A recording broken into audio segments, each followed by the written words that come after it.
Now, we're telling you that our lead story tonight was that Manchester City are not commenting on reports from The Athletic that Pep Guardiola has agreed terms on a new one-year contract extension. The Athletic broke that news about 25 minutes ago. Their Manchester City correspondent Sam Lee was the man who broke that, and I'm delighted to say that we can speak to him right now. Sam, thank you very much for joining us live here on Sky Sports News this evening on what is a very busy evening for you, I'm sure. What's the latest that you understand on Pep Guardiola's situation at Manchester City?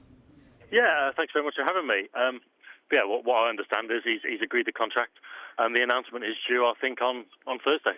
It's 1 year plus the option for another one, and I mean, I say that's it. It's fairly significant information, isn't it?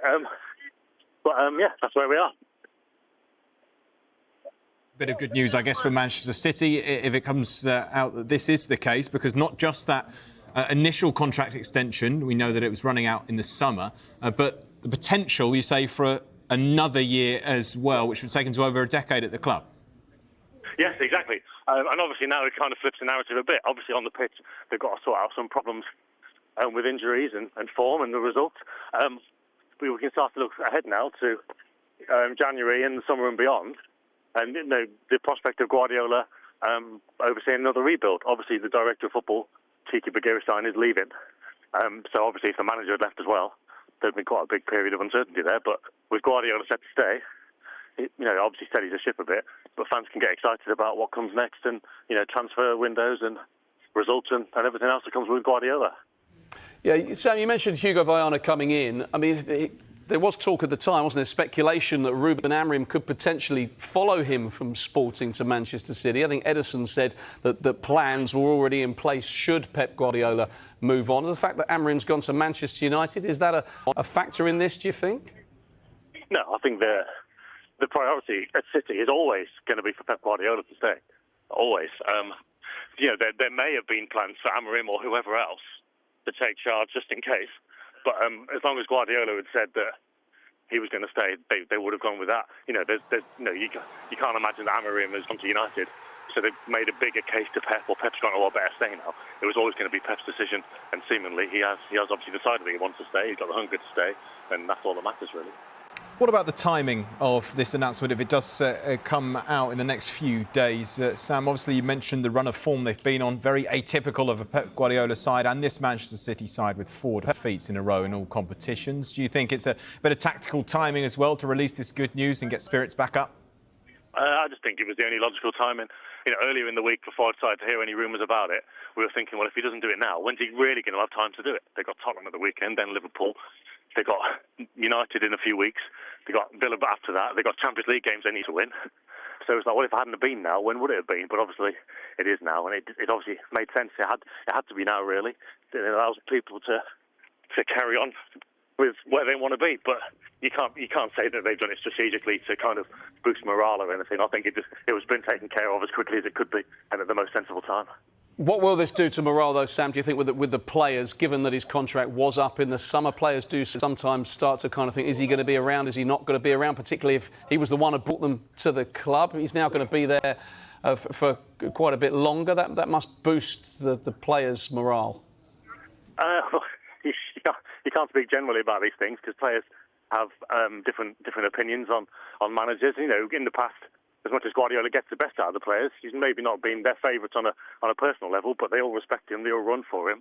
And, even I'm not saying there are players there with problems with him, but let's say there were, they'll know now that he is the man with the power, he's staying, and that if they were thinking about downing tools or anything like that, hypothetically speaking, they can't do that now because he's still going to be there, he's still the main guy. So I think that's one factor for anybody who may be thinking negatively, but for anybody thinking positively, like Haaland, for example, he obviously joined City in large part to work with Guardiola. So if City are trying to renew his contract now and Guardiola's staying, then you'd imagine that would only help. Yeah, Sam, you spend a lot of time around Manchester City as a football club.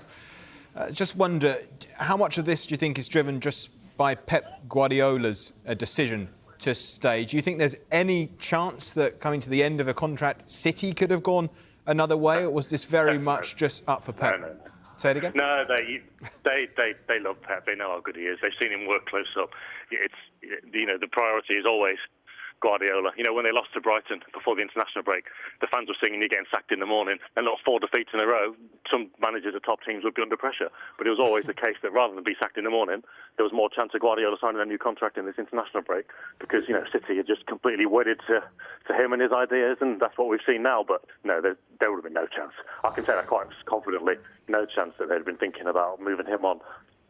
Yeah, I just wonder what message this sends out to the rest of the Premier League, Sam, as well. If you're kind of Liverpool and Arsenal and those teams challenging, it's like, OK, the main man's going to be around for a little bit longer. We've got to roll our sleeves up.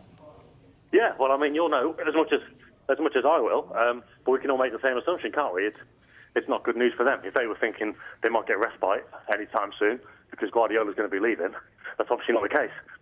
So, with that being said, we don't know what Liverpool and Arsenal are going to be thinking, but we can have a pretty safe guess that they won't be too happy about it. Because, yeah, like I said, if Guardiola had left and Pep Guardiola had left and City had not had a great season, you could maybe think this might be the end of the empire.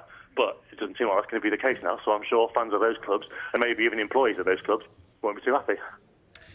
We've mentioned that Manchester City not commenting on this story as of yet, Sam, as you would expect as well, the way these things work.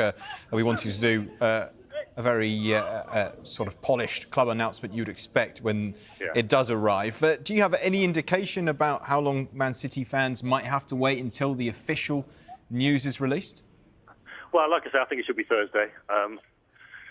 I suppose there's some potential maybe now the news is out there, maybe City could do it sooner, but that'll be completely their prerogative, and maybe the content they were preparing won't be ready for then. But certainly the information we've had, and you know whether this turns out to be the case or not, we'll have to see. But Thursday was the day I was given, and I'm very happy with that. Yeah, Sam, I just wondered about the style. We've seen the documentaries, the way Guardiola manages. He's got so much energy and passion for the game, for the club. He puts his heart and soul into it, doesn't he? I mean, this is by far the longest tenure at any club. Has it surprised you? I mean, it's going to take him to over 10 years at Manchester City. They were much shorter stints at Bayern Munich and Barcelona. Has it surprised you that he's been around, given the amount of passion that he kind of exudes when he does the job, that he's been able to keep going this long? This long, yeah. You know, I didn't really fall into the trap of thinking that because he'd been at Bayern for 3 years and Barca for 4, that he'd only do 3 or 4 year stints. I think that was an easy assumption to make, but I never thought for 1 second he'd do, well, if he does it, then 10 years or possibly even 11. But that's just completely unthought of, unheard of.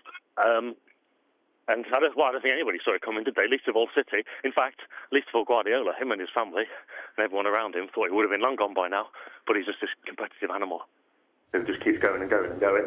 And, you know, it might even take him to 11 years, just with that competitive spirit. Yeah, absolutely. Yeah. Well, Sam, thank you very much for joining us tonight. I know it's going to be a very busy time for you tonight and the next couple of days, but we really appreciate your time here on Sky Sports News this evening. Thank you very much. Have a good evening.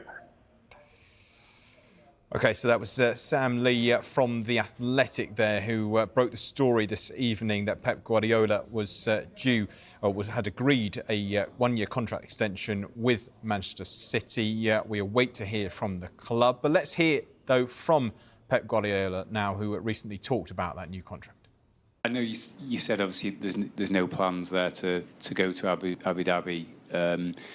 Have you, though, given, like I said, the contract extensions before have often been November. Have you told the club when you will make a decision by the end of November or by the end of December, to at least so they have time to plan? I said many times, I'm not going to talk about subject. What is going to happen is going to happen. So we are in touch regularly, and what is going to happen is going to happen. Always for the benefit for the club.